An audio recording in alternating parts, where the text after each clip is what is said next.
The boy noticed the yogurt his father hadn't finished. He reached out to grab it, but his father quickly snatched it away. In a stern voice, his father warned him, "Never touch food that someone else has already eaten." The boy didn't understand. His father was actually protecting him. John was just an ordinary janitor. After the divorce, his biggest wish was to raise his son with his own hands. But not long ago, the doctor told him he only had 3 months left to live. The news hit him like a bolt from the blue. It felt like his heart was being torn apart. John couldn't bring himself to tell his son the truth. He could only spend the rest of his time loving him with everything he had. At the same time, he tried to find a loving home for his child. Soon, he found a wealthy family. They lived in a luxurious villa. The couple also seemed very kind, but before long, John realized they already had a child. That meant his son might be neglected, so John had no choice but to give up. On the way home, they passed a small bridge. John carefully asked his son if he would be willing to move to a new family, but the boy answered without hesitation, "I like our home the best." John fell silent. He had no choice but to return to the agency and keep looking for a suitable family. A staff member suggested he make a time capsule for his son to open when he grows up, but John gently shook his head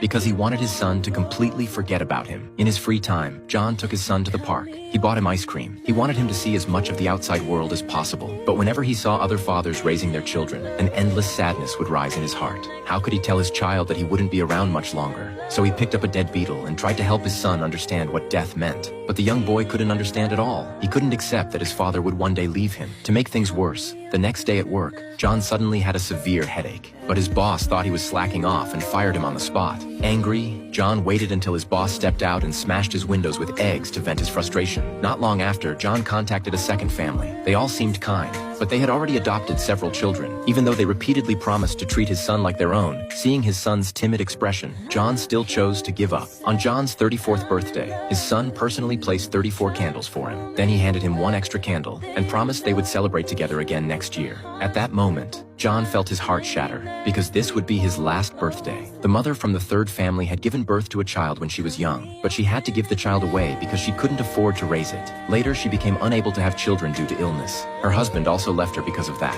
so she decided to adopt a child to keep her company for the rest of her life. Watching his son sit beside the woman and play, a faint smile finally appeared on John's face. But thinking that it was a single-parent family, he gave up once again, but his condition kept getting worse. The shadow of death quickly closed in on him. He went to a fourth family, only to find the man extremely stingy. Because the train model was too expensive, he refused to let the boy play with it. When they were leaving, he even asked for the toy back. John immediately rejected this family. On the way back, his son suddenly said he didn't want to be sent away. Hearing this, John felt even more heartbroken. If it weren't for his terminal illness, he would never give his son to someone else. Perhaps because of the stress, John's condition worsened even faster. His hands gradually lost their strength. The only thing keeping him going was finding a home for his son as soon as possible. So he sold his car and took his son to an amusement park. He gave all his remaining time to his son. On one hand, John wanted his son to forget him. On the other hand, he longed to be remembered forever. He spent the day torn between these feelings. That night, John finally said goodbye to his son. He told him with his own words that he was going to die. Like the beetle left its body, but is now flying around the forest. One day soon, your daddy will leave his body, but will always be around you, in the air. Like the balloon in the sky. Yes. You won't see me, but you can talk to me, and I'll listen. And you won't hear me like you hear me now, but you'll hear me inside you. Inside.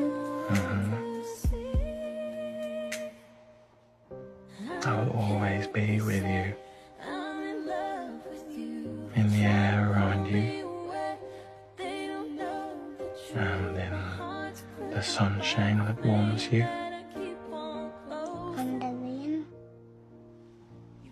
Aye, and the rain that gets you wet. And the cricket. Yes. I'll be there too. Not in the grape, but in the taste of it. The boy didn't fully understand, but he could still feel the deep love and reluctance in his father's words and expression. In the end, John still prepared a time capsule. It would be opened on his son's future birthday. It was filled with photos and memories. When he saw that extra candle, endless pain filled his heart, because he wished more than anything that he could continue watching his son grow up. The next morning, they went together to the third family. In John's eyes, this woman was the only one who could love his son wholeheartedly. The boy looked at the woman in front of him, understanding what was about to happen. Then he turned back to his father, his eyes filled with reluctance to let go.